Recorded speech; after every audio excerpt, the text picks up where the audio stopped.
Hi അസ്സാമു അലൈക്കും. ഇന്നത്തെ video നമുക്ക് വീട്ടിലെങ്ങനെ അടിപൊളി ഫ്രഞ്ച് ഫ്രൈസ് റെഡിയാക്കി എടുക്കാൻ നോക്കാം.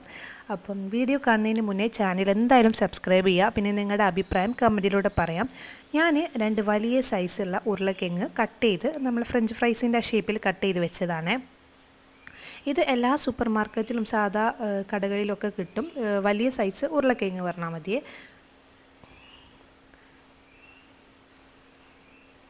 ഇനി ഇതിലേക്ക് കുറച്ച് കോൺഫ്ലോറും പിന്നെ അതുപോലെ തന്നെയുള്ള ആവശ്യത്തിനുള്ള ഉപ്പും കൂടി ഇട്ടെടുത്തതിന് ശേഷം നല്ലോണം ഒന്ന് മിക്സ് ചെയ്യുക. ഇനി നമുക്കിതൊന്ന് ജസ്റ്റ് ഒന്ന് കുക്ക് ചെയ്തെടുക്കണം. അതായത് ഇപ്പോൾ നമ്മൾ കുറച്ച് നേരം ഒരു 2-3 മിനിറ്റോ മതിയാവും. ഞാൻ ലോ ഫ്ലെയിമിലാണ് വിചാരിച്ച് ഇതൊരു 5-6 മിനിറ്റ് വെച്ചോ. പക്ഷേ എൻ്റെത് ഹൈ ഫ്ലെയിമിലായതുകൊണ്ട് ഈ ഉരുളക്കിഴങ്ങ് ജസ്റ്റ് ഒന്ന് വെന്ത് പോയി. അങ്ങനെ വെന്ത് പോകരുത്, ഇതിൻ്റെ കളറൊന്ന് മാറിയാൽ മതി. അപ്പോൾ തന്നെ നമ്മൾ അതിൽ നിന്ന് എടുത്ത് മാറ്റണം. അപ്പം ഞാനങ്ങനെ കുറച്ചധികം സമയം വെച്ചതുകൊണ്ട് ഇത് പൊരിച്ച് കഴിയുന്ന സമയത്ത് എൻ്റെത് ചെറിയ പീസായി പോയി, അതായത് ഒക്കെ പൊടിഞ്ഞു പോയി. അപ്പോൾ നിങ്ങളാക്കുമ്പോൾ പ്രത്യേകം ശ്രദ്ധിക്കുക. നമ്മൾ അടുപ്പത്ത് വെള്ളം വെച്ചിട്ട് വെള്ളം ചൂടായാൽ ഈ കട്ട് ചെയ്ത ഉരുളക്കിഴങ്ങ് ഇട്ട് കൊടുക്കുമല്ലോ, അതിട്ട് ഒരു 2-3 മിനിറ്റ് വെച്ചിട്ട് അപ്പം തന്നെ എടുത്ത് മാറ്റണം. ഞാൻ ഈ സമയത്ത് ജസ്റ്റ് ഒന്ന് എടുത്ത് നോക്കി. പിന്നെ ഞാൻ വിചാരിച്ചു കുറച്ച് സമയം പാടി അങ്ങനെ തന്നെ കുക്കാവട്ടെ വിചാരിച്ചിട്ട് പിന്നെയും ഹൈ ഫ്ലെയിമിൽ വെച്ച് പോയി. അങ്ങനെ ഒരിക്കലും ചെയ്യരുത് കേട്ടോ. ചെയ്താൽ കുഴപ്പമൊന്നുമില്ല, നമുക്ക് ഈ ഒരു ഷേപ്പിൽ കിട്ടില്ല, അവസാനം ഒക്കെ പൊടിഞ്ഞു പോകും. ആ ഒരു ഇതേ ഉള്ളൂ. ഇനി നമുക്ക് ഇതിൽ നിന്ന് എടുത്ത് മാറ്റണം. അപ്പോൾ ആ ഒരു ട്രേയിൽ ഏതെങ്കിലും ഒരു ക്ലോത്ത് വെച്ച് കൊടുത്തതിന് ശേഷം ഈ ഉരുളക്കിഴങ്ങൊക്കെ അതിലേക്ക് ഇട്ട് കൊടുത്തിട്ട് ആ വെള്ളം നല്ലോണം പോക്കണം. അപ്പോൾ ഞാനിതാ ഇത് കോരിയെടുക്കുകയാണ്. ഇനി ഈ വെള്ളക്കം നല്ലോണം പോക്കിയെടുക്കണം. ഈ ക്ലോത്ത് കൊണ്ട് തന്നെ ജസ്റ്റ് നല്ലോണം ഒന്ന് ഇങ്ങനെ ഉപ്പിയെടുത്താൽ മതി. അപ്പോൾ ആ വെള്ളമൊക്കെ പോവും. ഇനി നമുക്ക് ഒരു കടായി പാത്രമില്ലേ, അതിലേക്ക് കുറച്ച് ഓയിൽ ഒഴിച്ചു കൊടുത്തതിന് ശേഷം ഇതൊന്ന് ഫ്രൈ അല്ല, ഒന്ന് ജസ്റ്റ് ഒന്ന് പൊരിച്ചെടുക്കാം. ഇതിൻ്റെ ഉരുളക്കിഴങ്ങ് അതാ കേട്ടോ കളർ മാറിക്കിടുന്നത്. അത് നല്ലോണം കുക്കായിപ്പോയി. ജസ്റ്റ് ഒന്ന് ഞാൻ പറഞ്ഞില്ലേ വെള്ളത്തിലിട്ട് അപ്പം തന്നെ എടുക്കണം. ഒരു 2 മിനിറ്റ് വെച്ചാൽ മതി, എന്നിട്ട് അപ്പം തന്നെ എടുക്കണേനു. ഞാൻ കുറച്ചധികം സമയം വെച്ചതുകൊണ്ടാണ് ഇതിൻ്റെ കളർ മാറിപ്പോയത്. ഇനി ഇതാ നമുക്ക് ആദ്യം ഇതൊന്ന് പൊരിച്ചെടുക്കുക. അത് നല്ലോണം കുക്കാവണമെന്നില്ല, ജസ്റ്റ് ഒന്ന് മൊരിഞ്ഞ് വന്നാൽ മതി. അപ്പം തന്നെ എടുത്ത് മാറ്റുക, നല്ലോണം ക്രിസ്പി ആവാൻ വെക്കണ്ട. അപ്പോൾ ഞാനിത് 2 ട്രിപ്പായിട്ടാട്ടോ പൊരിച്ചെടുക്കുന്നത്, എല്ലാം ഒപ്പം ഇട്ട് കൊടുക്കുന്നില്ല. ഇനിതാ ഞാൻ ഇതിന്ന് എടുത്ത് മാറ്റാണ്, എന്നിട്ട് അടുത്ത ട്രിപ്പിൽ ഇട്ട് കൊടുക്കുകയാണ്. ഇനി നമുക്ക് ഇത് ഇതൊന്നുകൂടെ നമ്മൾ പൊരിക്കും. അപ്പം കുറച്ചുകൂടെ കോൺഫ്ലോറും ഉപ്പും കൂടി ഇട്ട് കൊടുത്തതിന് ശേഷം പൊരിച്ചെടുക്കുക.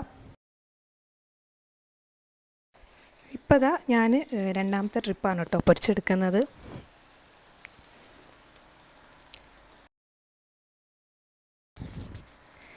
ഇനി ഇതാ ഇതും കൂടി നമുക്ക് കോരി മാറ്റാം.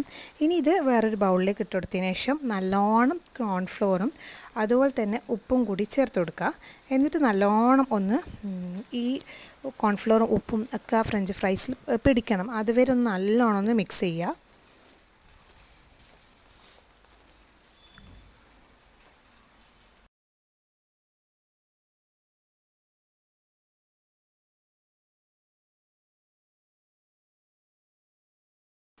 ഇനി ഒരു ട്രേയിലേക്ക് ഇത് മാറ്റിയിട്ട് നമുക്ക് ഒരു 5 മിനിറ്റോളം ഫ്രീസറിൽ വെക്കാം കേട്ടോ.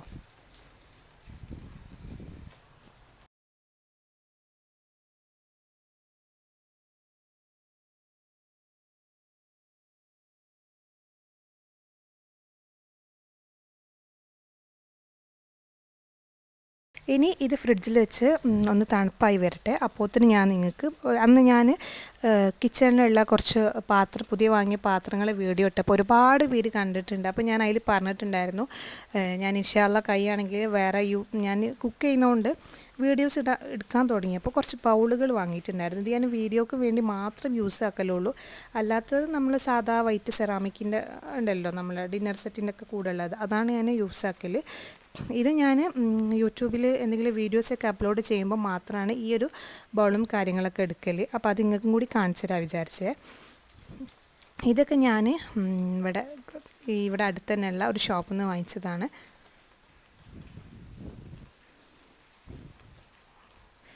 പിന്നെ ഈ ഒരു യെല്ലോ ബൗള് നല്ല രസമാണ് നേരിട്ട് കാണാൻ. നമുക്കതിലേക്ക് കേട് അല്ലെങ്കിൽ കുറച്ചൊക്കെ നമ്മൾ കറിയാക്കില്ലേ, അങ്ങനെയൊക്കെ ആക്കുമ്പോൾ അതിൽ സെർവ് ചെയ്താൽ കാണാൻ തന്നെ ഒരു അടിപൊളി ലുക്കാണ് കേട്ടോ. അപ്പം ഇതൊക്കെയാണ് ഞാൻ ഇതിനു വേണ്ടി വാങ്ങിച്ച ബൗളുകൾ. ഇനിയിപ്പോൾ അതാ നമുക്കിത് ഫ്രിഡ്ജിൽ നിന്ന് എടുത്തിട്ട് ഒന്ന് നല്ലോണം പൊരിച്ചെടുക്കണം.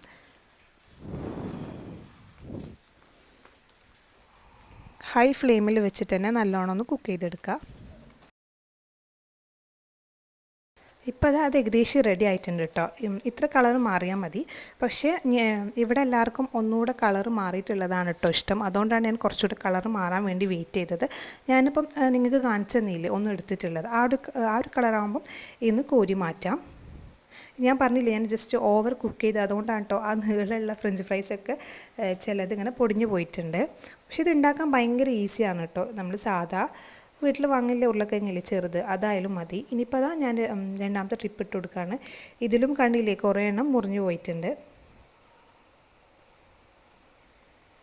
ഇനി ഇതാ ഇതും നല്ലോണം ഒന്ന് പൊരിച്ചെടുക്കുക. നല്ലോണം ഹൈ ഫ്ലെയിമിൽ വെച്ചിട്ട് ക്രിസ്പി ആവുന്നത് വരെ പൊരിച്ചെടുക്കണം. ഇപ്പോൾ അതാ ഇത് ഏകദേശമല്ല, ഇത് റെഡി ആയിട്ടുണ്ട്. ഇനിയിപ്പോൾ ഞാൻ ഇതിൽ നിന്ന് എടുത്ത് മാറ്റാണ്. നിങ്ങൾക്ക് ഇത്ര കളർ ആവണ്ടെന്നുണ്ടെങ്കിൽ വേഗം തന്നെ ഫ്രൈ ആക്കി എടുക്കുക കേട്ടോ. ഞാൻ നേരത്തെ കാണിച്ചു തന്നില്ലേ, ആ ഒരു ടൈം ആകുമ്പോൾ തന്നെ എടുക്കുക. ഞാൻ പറഞ്ഞില്ലേ, ഇവിടെ നമുക്ക് എല്ലാവർക്കും ഈ ഒരു കളർ ആവുന്നതാണ് ഇഷ്ടം. ഇനി വേണമെങ്കിൽ ഇതിൻ്റെ മുകളിൽ കുറച്ച് പെപ്പർ പൗഡറോ സോൾട്ടോ കുറച്ച് മുളക് പൊടി എന്തെങ്കിലും ഇടാം. ഞാൻ ഒന്നും ഇടുന്നില്ല. അപ്പോൾ അതാ അത്രയേ ഉള്ളൂ, നമ്മുടെ അടിപൊളി ഫ്രഞ്ച് ഫ്രൈസ് ഇവിടെ റെഡി ആയിട്ടുണ്ട്. നിങ്ങളെല്ലാവരും ഒന്ന് ട്രൈ ചെയ്ത് നോക്കണം. പിന്നെ കളറ് നിങ്ങൾക്ക് ഇത്ര വേണ്ടാന്നുണ്ടെങ്കിൽ ഇത്ര കളറാക്കണ്ട. പിന്നെ ഓവർ കുക്ക് ചെയ്യരുത് കേട്ടോ. ഇതൊന്ന് വേവിച്ചെടുക്കുമ്പം അത് മാത്രം ശ്രദ്ധിച്ചാൽ മതി. അപ്പോൾ ഓക്കെ, അടുത്ത നല്ലൊരു വീഡിയോ ആയിട്ട് വരാം. ബായ്.